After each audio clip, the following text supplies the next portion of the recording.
하나님 우리에게 주시는 말씀은 요한계시록 2장 8절에서 11절까지 말씀입니다. 요한계시록 2장 8절에서 11절까지 말씀. 우리 짧은 말씀이기 때문에 우리 다 함께 합독을 했으면 좋겠습니다. 요한계시록 2장 8절에서 11절까지 말씀 시작. 서머나 교회 심부름꾼에게 이렇게 써보내라. 처음이며 마지막이요 죽으셨다가 살아나신 분이 이렇게 말씀하신다. 나는 내가 당한 환난과 궁핍을 알고 있다. 그런데 사실 너는 부요하다. 또 자칭 유대 사람이라는 자들에게서 내가 비방을 당하는 것도 나는 알고 있다. 그러나 사실 그들은 유대 사람이 아니라 사탄의 무리다. 내가 장차 받을 고난을 두려워하지 말아라. 보아라, 악마가 너희를 시험하여 넘어뜨리려고 너희 가운데서 몇 사람을 감옥에다 집어 넣으려고 한다. 너희는 열흘 동안 환난을 당할 것이다. 죽도록 충성하여라. 그리하면 내가 생명의 멸류관을 너에게 주겠다. 귀에 있는 사람은 성령이 교회들에 하시는 말씀을 들어라.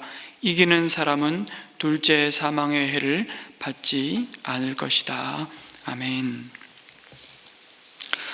서머나 교회, 소아시아 7교회에 주시는 말씀을 계속 이어가시고 있는데요.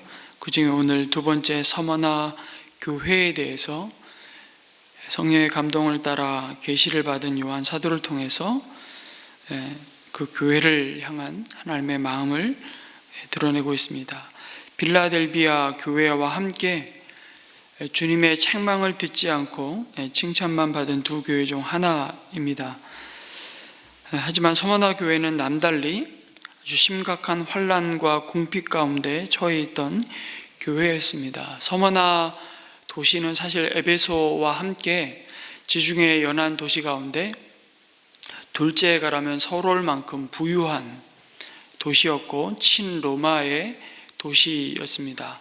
헬라 문화와 언어와 헬라의 경제가 통용되는 그 시대 속에서도 일찍 로마의 문화를 받아들이고 로마가 섬기는 각종 신전들을 세울 만큼 아주 일찍부터 로마에 의해서 부유함을 일구었던 도시였습니다. 그 서머나 도시에 대규모 유대인 거류주가 이미 형성되어 있었고요.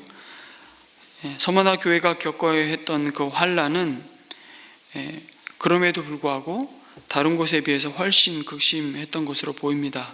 오늘 본문 9절 10절에서 계속 나타나는 단어들이 환난, 궁핍, 비방, 고난, 옥에 던져짐, 또 죽도록, 이런 단어들이 그 사실들을 보여주고 있습니다. 놀라운 것은 그들이 그 심한 환난 가운데서도 믿음에 충성됨, 그 신실함을 끝까지 지켰다는 사실입니다.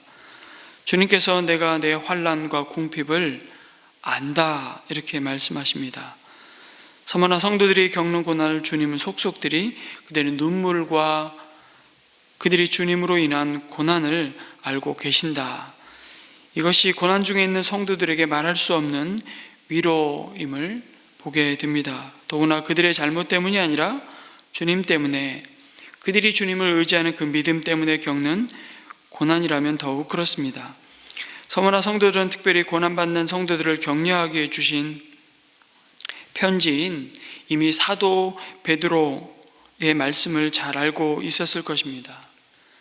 극심한 환난 가운데 그들의 믿음을 끝까지 지키기 위해서, 그들을 격려하기 위해서 사도 베드로는 요한계시록 이전에 훨씬 교회들의 회람을 위해서 편지를 보냈죠. 그 베드로전서 4장 12절 이하에 보면, 사랑하는 자들아, 너희를 연단하려고 오는 불시험, 그 불시험을 이상한 일 당하는 것 같이 이상히 여기지 말고 오히려 너희가 그리스도의 고난에 참여하는 것으로 즐거워하라, 이렇게 권면합니다. 왜냐하면 그것은 그의 영광을 나타내실 때에 너희로 즐거워하고 기뻐하게 하려 함이라. 너희가 그리스도의 이름으로 치욕을 당하면 복 있는 자로다. 영광의 영 곧 하나님의 영이 너희 위에 계심이라. 이미 이 말씀으로도 충분히 위로를 얻었겠지만 주님께서 서머나 교회 성도들을 향해서 내가 너의 환난과 궁핍을 안다고 말씀하실 때 그들은 실제로 자신들이 당하는 고난으로 인해서 누리게 될 그 영광스러움을 소망 가운데 바라보며 그 믿음을 신실하게 지켰다고 말씀하십니다.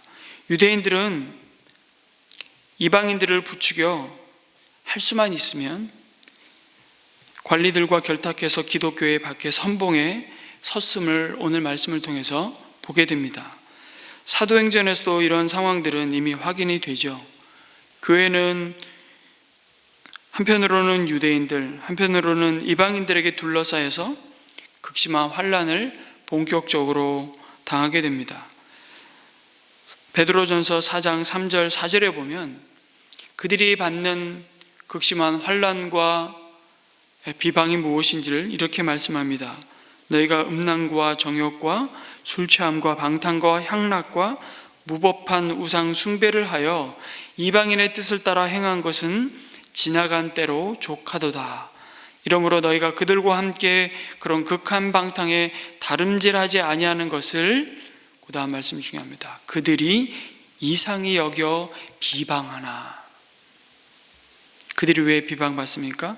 그들도 이전에는 이방인들과 같은 삶의 가치를 가지고 삶의 목표를 향해 같은 삶을 살았던 자들이었다고 말씀합니다. 그러나 그리스도께 속한 자가 된 이후에 그 타락한 삶을 버리고 주님의 뜻을 따르기 시작하자 이전의 친구들이 그들을 미워하게 되었다는 것입니다. 우상을 숭배하거나 방탕을 일삼는 모임에 나가기를 그만두었을 경우에 그 긴장은 더욱 커져만 갔습니다.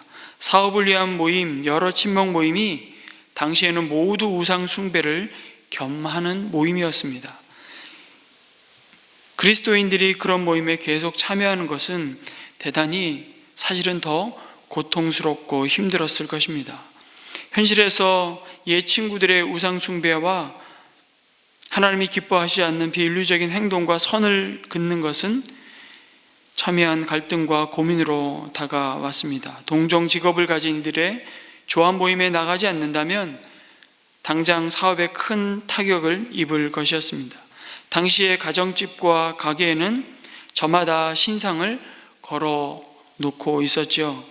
그리스도인이 된 이들 중 다수는 그 신상들을 제거했을 것입니다.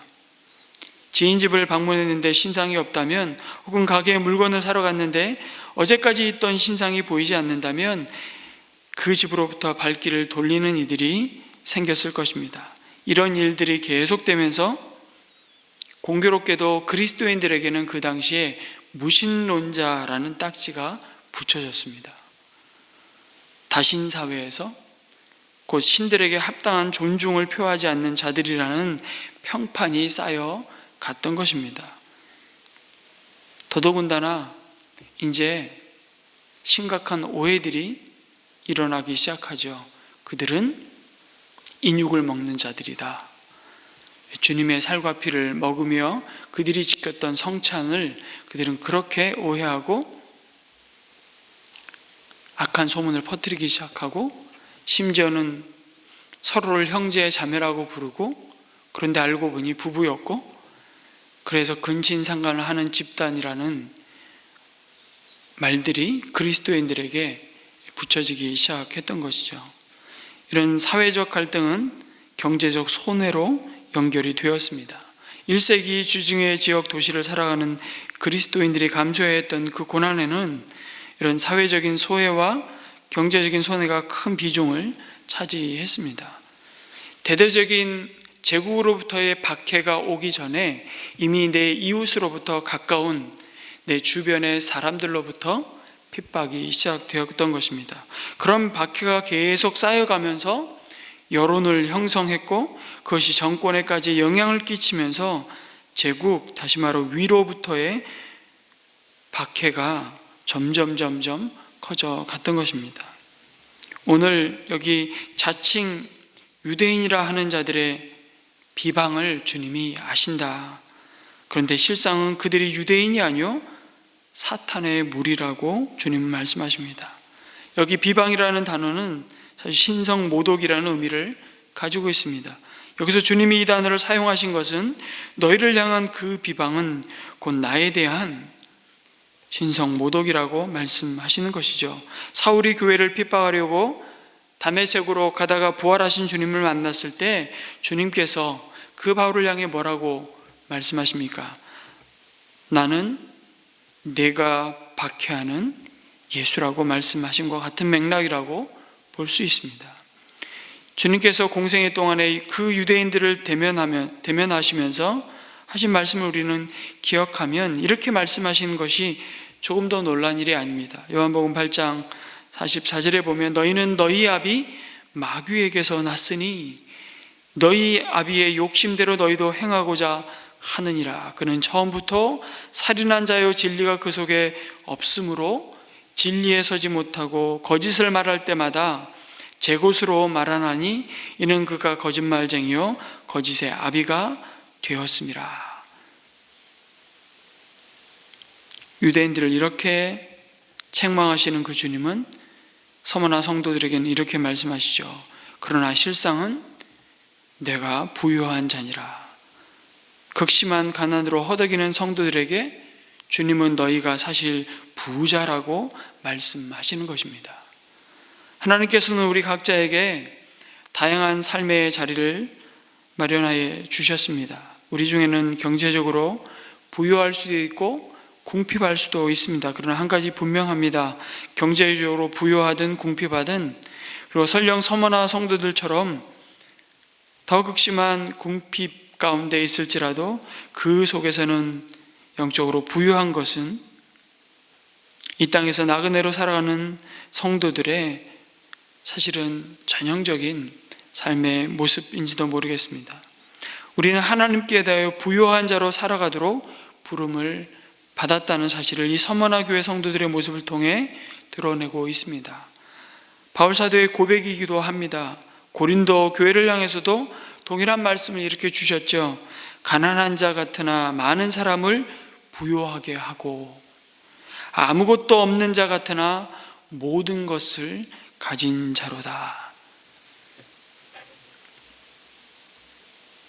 사실은 모든 것의 주인이신 주님이 그들의 주이셨기에 야고보서도 동일한 말씀을 통해서 사랑하는 형제들을 권면합니다. 내 사랑하는 형제들아 들을지어다.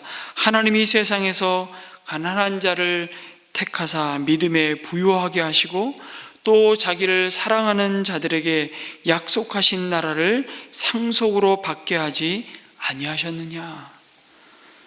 우리는 서머나 성도들이 겪고 살아가는 그 궁핍의 그 자리는 사실 그들이 영적 부유함을 경험하는 은혜의 자리였음을 보게 되는 것입니다. 하나님이 이런 방식으로 궁핍한 자기 백성에게 영적 부유함의 은혜로 갚으시고 위로하십니다. 성도 여러분, 여전히 그 믿음 때문에, 그 신앙 때문에 서머나 교회의 길을 걷고 있는 이 시대에 그리스도인들이 여전히 있습니다. 이들을 우리의 기도 속에, 우리의 관심 속에 오늘 이 새벽도 품기를 간절히 소망하면서 아프간 성도들을 위해서 계속 기도해 주시기 바랍니다. 우리 파송순 교사님이 이 아프간 사태를 겪으면서 인근으로 흩어진 디아스포라 아프간 성도들을 섬기기 위해 그 주변에 아프간을 국경을 맞대고 있는 주변의 나라들을 새로운 선교센터로 기지로 삼고 사역을 준비하며 출국을 앞두고 있었는데, 이미 그 나라에서 오랫동안 저희 협력 선교사로 함께 사역하던 선교사님하고 연결을 시켜드리고 비자에 대한 여러 가지 수속을 밟고 있는 과정 중에 모든 것이 다시 스탑되고 있는 상황이 찾아왔습니다. 주변에 여러 스탄이라는 이름이 들어간 세큘러 무슬림 국가들이 지금 철저하게 이 상황들을 미리 정보들을 파악하고 기존의 선교사님들조차도 그들의 사역들을 조사하기 시작하고 지금 새로운 아마 이제 자금들이 그 주변 아프가니스탄 주변의 국가들에 들어온 것을 보면서 다시 통제하고 국경을 봉쇄하기 시작하고 기존의 선교사님들조차 추방하고자 하는 일들이 다시 벌어지고 있습니다. 그래서 우리 선교사님도 지금 그 모든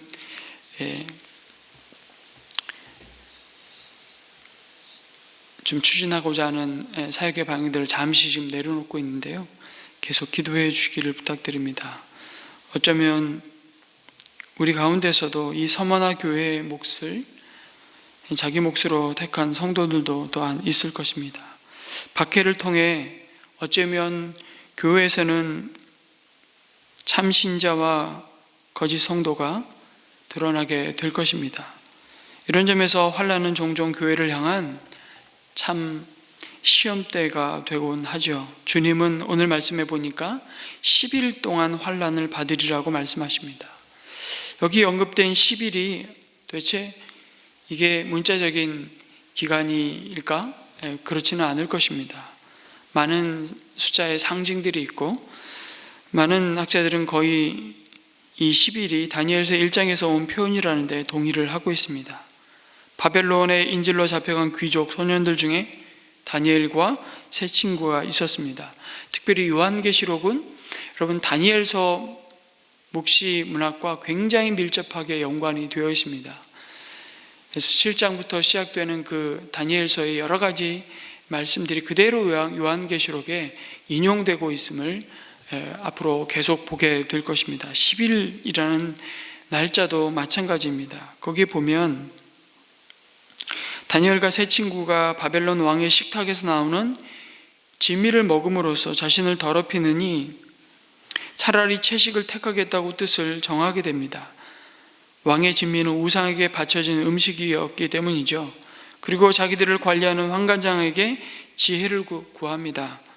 하지만 이 소년들이 잘 먹지 못해서 얼굴이 초췌해지기라도 하면 자기에게 불똥이 튈 것을 아는 환관장이 허락을 하지 못하고 주저하자 다니엘이 이렇게 말하는 것입니다.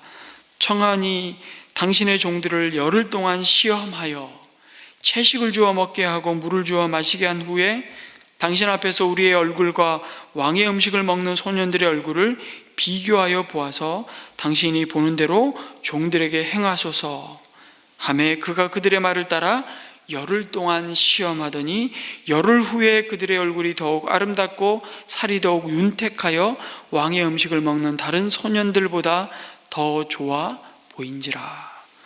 다니엘의 말에 열흘이 3번씩이나 나옵니다. 그것은 시험의 기간, 우리의 믿음을 달아보는 테스트의 기간이었습니다. 오늘 본문에서 사용된 10일 동안이 그것을 생각하도록 의도된 말씀인 것이죠. 그 10일은 길다면 길고 짧다면 짧습니다. 문제는 길고 짧다가 아니라 그 기간이 정해진 기간이라는 데 있습니다. 그리고 그 기간을 정하신 분은 주님 자신이십니다. 모든 것이 주님의 손에 있음을 기억하라고. 그렇다면 결론은 무엇입니까? 그러므로 두려워하지 말라는 것입니다. 주님 10절 하반절에서 이어서 내가 죽도록 충성하라. 그리하면 내가 생명의 면류관을 너에게 주리라고 말씀하십니다. 두려워할 필요가 없을 뿐만 아니라 그들은 신실해야 할 것을 요구받고 있습니다. 여기서 죽도록 충성하라는 말씀을 종종 정말 쉬지 않고 죽을 정도로 열심히 봉사하라 그런 의미로 받아들이는데요. 그것이 아니라 죽도록이라는 말은 죽음에 이르기까지, 하나님이 부르시는 그날까지. 서머나 성도들 중 몇 사람이 투옥되면 그들은 사형 선고를 받고 결국 처형될 것입니다. 그러나 그 죽음의 순간에 이르기까지 남은 자들, 그들은 신실해야 한다. 여기 충성이라는 말은 신실함이라고 번역하는 것이 훨씬 맞습니다. 믿음을 지켜라. 그 믿음에 합당한 삶을 신실하게 살라고 권면하고 있습니다. 물론 고난이 극심할 때 충성하기는 쉬운 일이 아니죠. 온갖 타협의 유혹을 직면하게 됩니다. 쉬운 길을, 넓은 길을 찾기 마련입니다. 그러나 주님은 두려워하지 말고 끝까지 신실하라고 말씀하십니다. 왜냐하면 죽음이 끝이 아니기 때문이라고. 사망과 음부의 지옥의 열쇠도 주님 자신이 갖고 계시기 때문입니다. 그리고 무엇보다 그분은 죽었다가 그 죽음을 이기시고 부활하신 분이시기에 너희가 끝까지 신실하라고 말씀하십니다. 그 신실함은 성도를 미워하는 이 불경건한 세상에서 살아가는 동안 성도들이 가져야 할 가장 중요한 믿음의 태도라고. 한때 좋은 순간, 그 순간에서야 누가 신실하지 않겠습니까? 죽음에 이르기까지. 그러나 그 믿음을 끝까지 붙들라고. 그래서 인생의 성패는 세상에서 얼마나 성공했고 얼마나 위대한 일을 성취했으며 부를 이루었는가로 결정되지 않는다고. 우리 인생을 판단하시는 분이 주님이시고 그 주님의 척도는 성공보다 바로 이 신실함이라고. 그래서 주신 달란트를 가지고 달란트 비교해 보면 받은 달란트 다 다르고 남긴 달란트 다 다르지만 우리는 그것이 비교가 될지 모르지만 주님의 칭찬은 똑같다는 것이죠. 착하고 충성된 종아, 내가 작은 일에 충성하였으니 내가 큰 일을 맡기리라. 주님이 보시는 것은 성취의 분량이 아니고 우리가 받은 그 삶의 자리에서 하나님 앞에 드렸던 우리의 충성 신실함이라고 말씀하고 있습니다. 7 교회 모두에게 말씀하셨듯이 주님은 이기는 자에게 주시는 상급과 영예를 약속하십니다. 그것이 생명의 면류관이라고. 그들이 받은 환난이 그들을 죽음에 이르게 한다고 할지라도 그것이 끝이 아니라고. 주님께서는 생명의 면류관을 씌워 주실 것을 약속하십니다. 세상이 다가 아닐 뿐만 아니라 우리 인생은 영원히 누릴 그 영광에 비하면 아무것도 아님을 바라보라고 말씀하시면서 이 짧은 인생에서 우리가 주님께 드리는 그 신실함에 비하면 주님께서 우리에게 약속하시는 생명의 면류관은 너무나 크고 감당할 수 없는 과분함이라고 말씀하십니다. 그러면서 마지막 둘째 사망으로부터 그들을 이르지 않게 하시겠다고 보증하시는 약속의 말씀을 주시는 것이죠. 사랑하는 여러분, 여러분이 지금 어떤 자리에 처해 있든지, 그리고 믿음으로 순종으로 말미암아 환난과 궁핍과 비방 가운데 있다고 할지라도 오늘 약속의 말씀을 주십니다. 아무것도 두려워하지 말라고. 주님께서 저와 여러분을 가리켜 실상은 내가 부유한 자라고 말씀하고 있습니다. 그리스도를 가진 자, 사실 전부를 가졌음을 기억하라고. 그리고 장래에 어떤 일을 만나도 죽음에 이르기까지 그 믿음의 신실함을 지키라고. 믿음을 살짝 타협하고 쉬운 길을 가고 싶은 모든 유혹을 물리치고 그 믿음을 주님의 편에 서서 지키라고. 죽었다가 부활하신 주님께서 우리를 이미 구원하시고 우리를 하나님 보좌 우편에 앉으신 주님과 함께 앉힌 바 된 자들이라고 이미 우리의 존귀한 신분에 대해서 약속하여 주심을 바라보라고. 그리고 그 믿음을 따라 오늘 하루길도 주님과 동행하라고 도전하고 있습니다. 오늘 서머나 교회, 이 교회의 모습이 곧 이 땅을 살아가는 우리 성도 한 사람 한 사람의 삶의 모습이라고 말씀하십니다. 오늘도 우리가 어떤 일을 만날지라도 그 가운데 그리스도의 이름으로 행하며 그 가운데 우리에게 주신 이 믿음의 신실함을 지켜가는 복된 하루가 되기를 주님의 이름으로 축원합니다. 우리 가정을 위해서, 우리 자녀들의 삶을 위해서 오늘도 이 서만화 교회에 주신 약속의 말씀 붙들고 끝까지 신실한 믿음의 길을 걸어가도록 주님 우리를 도우시고 오늘도 주의 영으로 함께하여 주시고 우리 가운데 성령의 능력으로 충만함으로 함께하여 주옵소서. 함께 기도하시고 교회를 위해서, 특별히 아프간을 위해서 우리 함께 기도해 주시고 자신의 각자의 기도 제목을 가지고 하나님 앞에 나아가겠습니다. 기도하겠습니다.